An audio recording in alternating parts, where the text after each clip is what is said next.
Morning.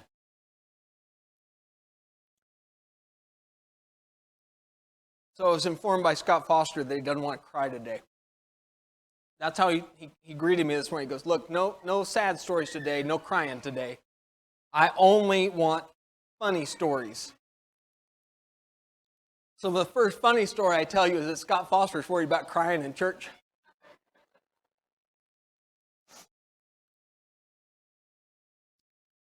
Heart, soul, mind, strength. You're familiar with this. It shows up in multiple places, but it's the first and greatest commandment, Matthew 22. You shall love the Lord your God with all your heart, with all your soul, with all your mind, and with all your strength. This is the first and greatest commandment. You're likely familiar with it. We quote it a lot. We talk about it.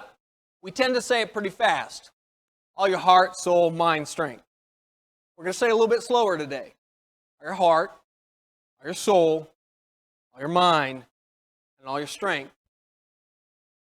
But I want you to make a connection with me today that we often do not make. That the next thing Jesus says in Matthew 22 is, and the second is like it. When Jesus says, love your neighbor as yourself, He is connecting that to the first commandment. The second commandment is like the first commandment. How do I love my neighbor? I should do it like I love my God. With all my heart, with all my soul, with all my mind, with all my strength. The idea of connection with God is that every part of me should be connecting to Him. How much of my life, how much of my being should be involved in the process of loving my Creator? And the answer to it is all of it, right? Heart, soul, mind, strength. We just kind of lump that together and go, that means all of it. How much of me should be involved in the loving of my neighbor? Well, when he says, as yourself, let me ask you that question. How much of yourself is involved in loving yourself? All of you. You put your whole heart, your whole soul, your whole mind, your whole strength into loving yourself, and therefore love your neighbor like you love yourself and like you should love your God. This is the second great commandment, and it is like the first. Our goal is to make every relationship matter. Because they all matter to Jesus, therefore they should all matter to us. So what we're really talking about is the concept of connecting with other human beings. How can I connect with my fellow man in a way that glorifies God, in a way that brings people, and at the very least brings them an opportunity to see God through me, and if they so wish, draw near to Him? How do I do that? 4 ways: heart, soul, mind, strength. Let's start with the heart. Yeah, heart is a big word because it encompasses a lot of different things. And it's used within the Bible in a lot of different ways to talk about a lot of different aspects of your humanity. But let me show you a few that I think get to the heart of the matter. In Matthew 15, Jesus says, this people honors me with their lips, but their heart is away from me. We understand the idea there that they are using their energy, their strength, but they are not committing their heart to God. Their strength is involved in the worship, but they have checked out. Right? They are what we would call pew sitters. They're sitting there, they're doing all the right things, they're going through all the right motions, but their heart is not engaged in the process. John 14. In John chapter 14, Jesus says, do not let your heart be troubled. Your heart is that seat of your emotions that deal with trouble, anxiety, difficulty. In John 16, verse 6, it says, sorrow has filled your heart. Your heart is that thing that it's the vessel by which it becomes filled with whatever emotions are befitting of the moment or sometimes not befitting of the moment. It is that part of you that becomes so cascadingly overcome by emotion sometimes that it grabs the steering wheel.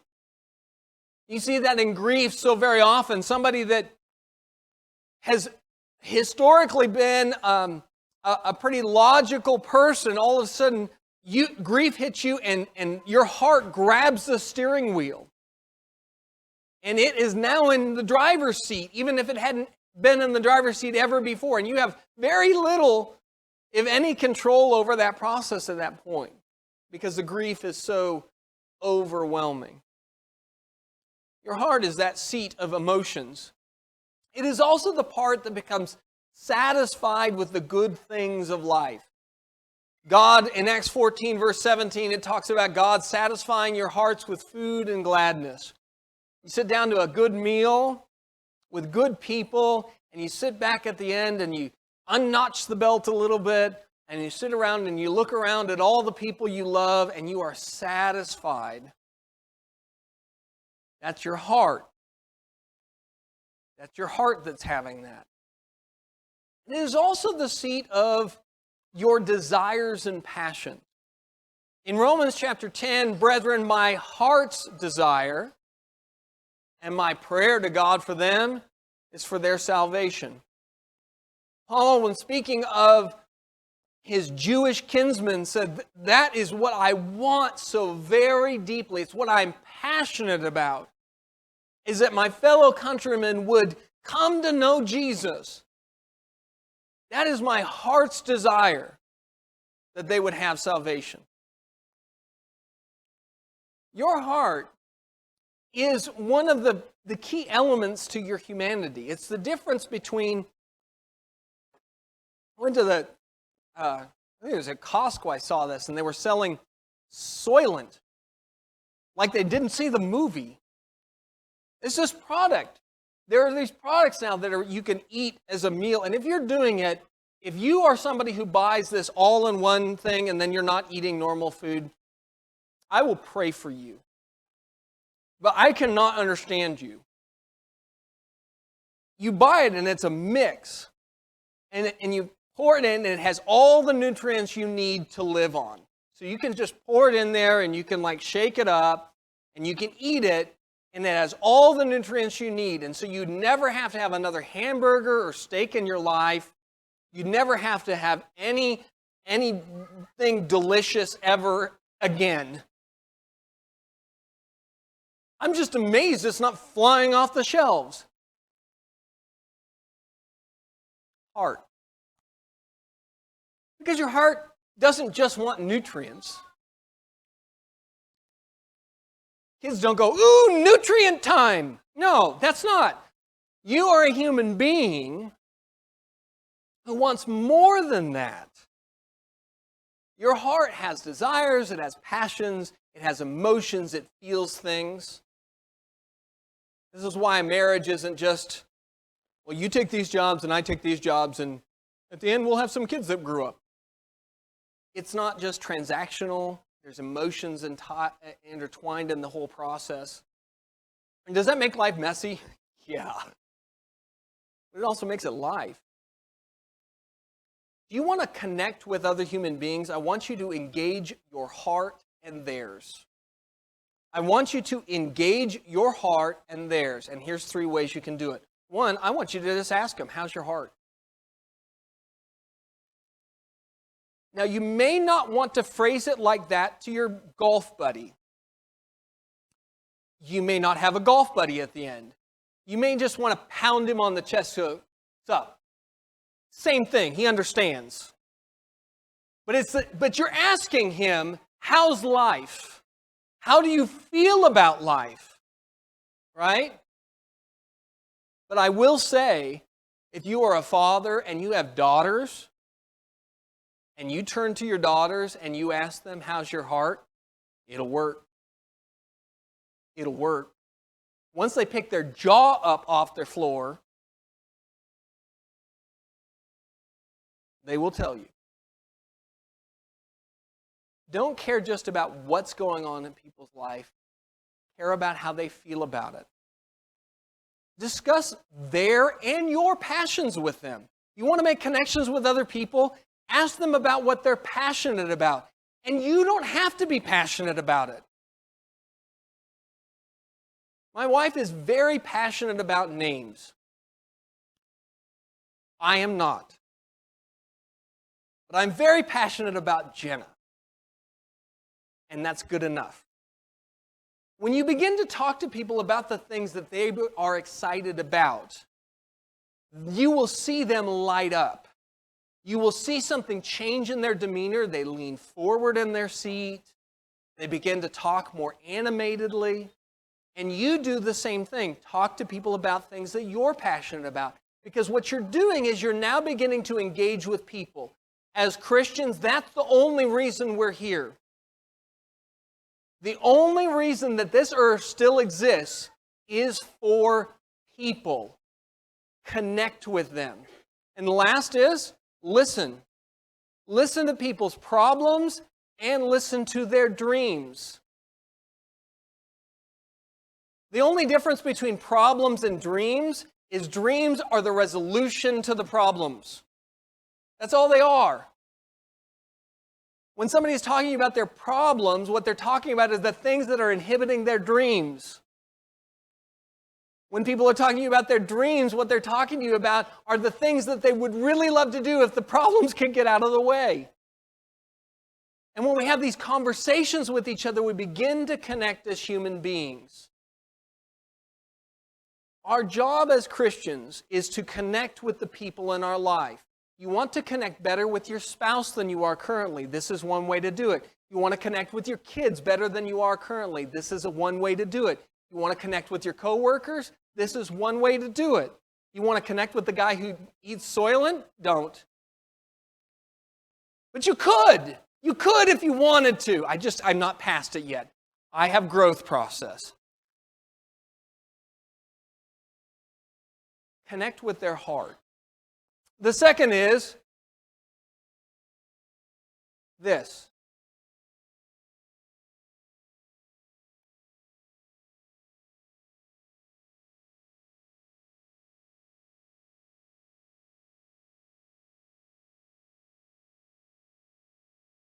Was that painful for you? That was 16 seconds. That was 16 seconds of you watching somebody scrolling and looking at their phone. Can you imagine how painful it is for your kids? Or your spouse? Or other human beings when they want to talk and interact with you as a human being, and all they see is this? What has happened is this. We as a society have become very good at engaging the mind and nothing else. That's what our devices do. They engage your mind, but nothing else. You think about it. You sit there with your device, and you look at it like this, while your body atrophies. Like we're getting scoliosis. Like we're falling apart as we do this process. It's all happening right there, but our mind is engaged with whatever's on the screen. But your soul's not really engaged. Soul's actually one of the harder ones to talk about, but we'll talk about that in a bit. But your heart isn't engaged either. And the reason I know your heart's not engaged is, have you ever doom scrolled? Which, if you've not heard the term doom scroll before, you already know what it means. If you've doom scrolled and then at the end you looked at all these things that engaged your mind, totally engaged it, for who knows how long. And when you were done, how did you feel? Did you feel good or did you feel like trash? You feel like trash most of the time. It's engaging your mind, but it doesn't engage your body, your strength. It doesn't engage your soul because you're just another number. And it doesn't engage your heart.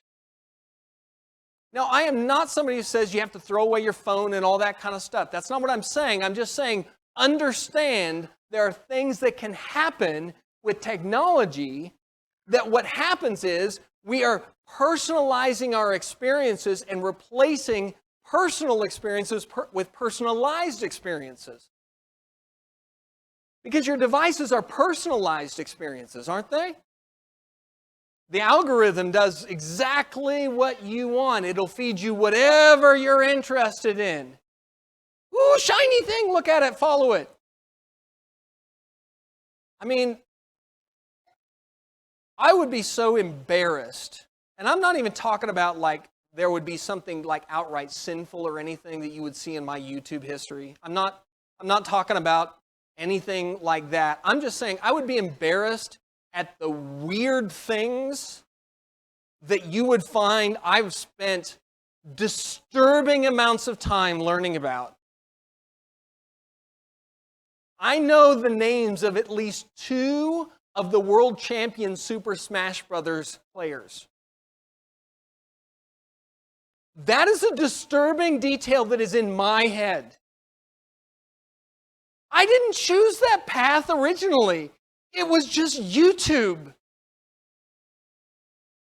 The thing about it is it's this personalized experience that all they know how to give you this next thing, and it's a breadcrumb, breadcrumb, breadcrumb. And then all of a sudden you're looking at all of this information that's engaging your mind, but it's keeping you from personal experiences because it's all personalized. Think about what God designed us for. In 1 Corinthians chapter 14, when talking about singing and praying, he says, what is the outcome then? I will pray with the Spirit and I will pray with the mind also. I will sing with the Spirit and I will sing with the mind also. We're meant to engage all of these things together. We're meant to use our minds, but not in a vacuum. If you want to connect with people at the level of the mind, one way to do that is to make sure that it's not purely digital. I don't have a problem with digital things. I think there's some wonderful connection tools there. But beware of the personalized experience. Seek to understand people, not just to be understood. This is another way you can connect with the minds of other people. Seek to understand them, not just to be understood. This is the difference between waiting your turn to talk and listening. Are you trying to really comprehend where they're coming from? This is also, by the way, why we choose personalized experiences over personal ones. Personal experiences are very messy. Because in a personal interaction, they say things that we don't want to hear.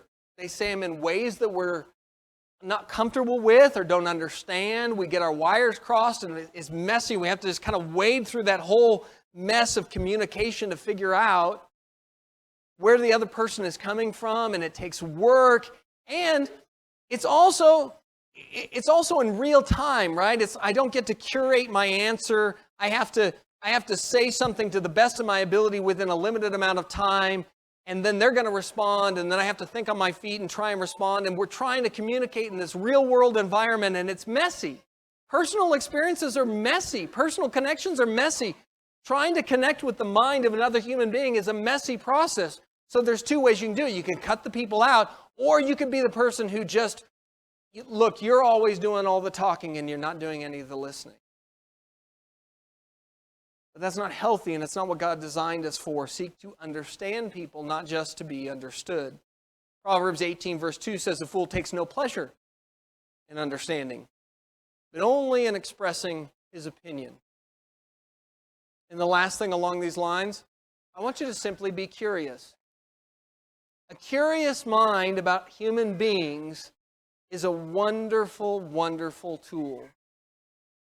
When you are curious about other human beings, you begin to ask them about things that they're doing. You see them and you ask particular questions about their life that draw them to the surface.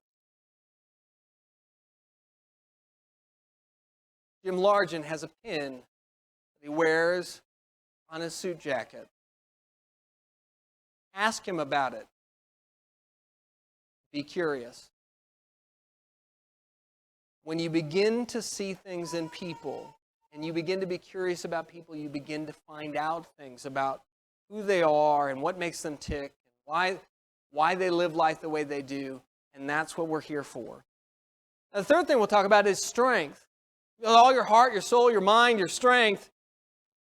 When we talk about strength, Ephesians chapter 1, verse 19, that word for strength is the word that is translated might in Ephesians chapter 1. What is the surpassing greatness of His, that is God's power toward us who believe? These are in accordance with the working of the strength of His might. The word for strength is not just a generic word for the idea of ability or power in that sense. It's might, the strength of His might. You are to love the Lord your God with all of your might. You are to love your neighbor with all of your might. And we're told that God uses His might on our behalf. He doesn't just think about us. He doesn't just feel things for us. He does stuff for us. And then in 1 Peter chapter 4, verse 11, we're told that when we serve, we are to serve others as one who is serving by the strength which God supplies. So I want you to understand, first and foremost, our strength that we have to use with our neighbor, which our neighbor is everybody. Everybody you have opportunity to do good with. Your wife is your neighbor, your kids are your neighbor, fellow Christians are your neighbor, your coworkers are your neighbor, that guy on the street is your neighbor. Your neighbor, all of them. That strength that you've been given to use is supplied by God, and it is a gift from God.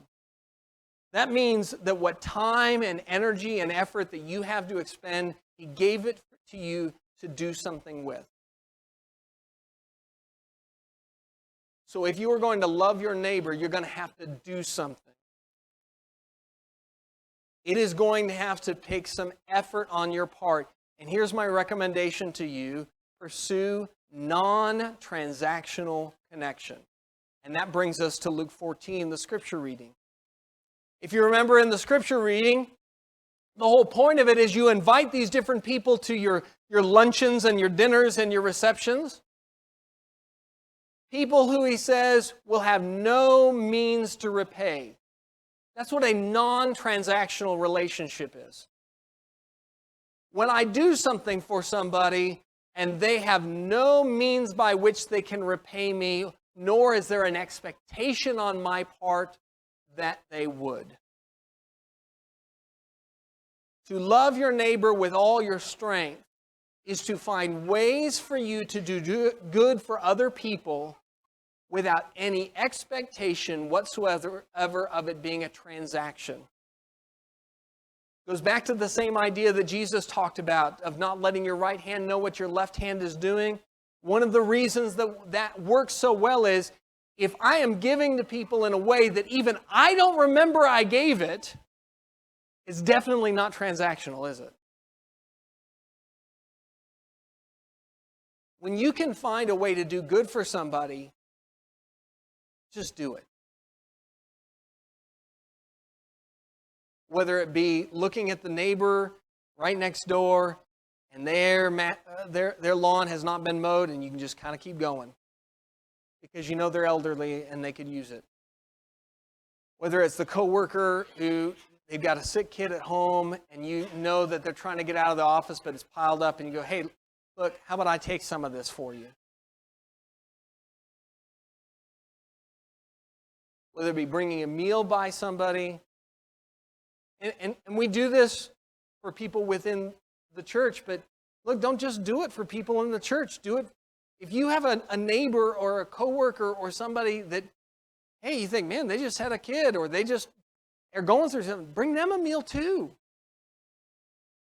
Like, the things that we do for each other, this is the training ground. The things that we do for each other, also do those sorts of things for people outside of the body of Christ. Do good where you can. Use your strength. And don't do it transactionally. And the last thing that we're going to look at is the soul. And the soul is the tricky bit. And I think rightfully so, because we all kind of know what the soul is, but none of us have any idea what the soul is. If you told me I didn't have one, I would be rather upset with you. But on the other hand, if you asked me to describe it and what it looked like, I couldn't tell you. So I have one, I know it. What does it look like? No idea. It's a tricky, fiddly bit. So I'm going to do my best here to point out some things that the text tells us about our soul, because that's the best place to go if you want to know stuff. In Matthew chapter 16, verse 26, Jesus asks a question, "For what will it profit a man if he gains the whole world and forfeits his soul? Or what will a man give in exchange for his soul?" The short answer to this is a rhetorical question, but we know the answer to it, is that there is nothing of higher value or more precious to you than your soul. It is the seat of your individuality. It is the thing that makes you who you are.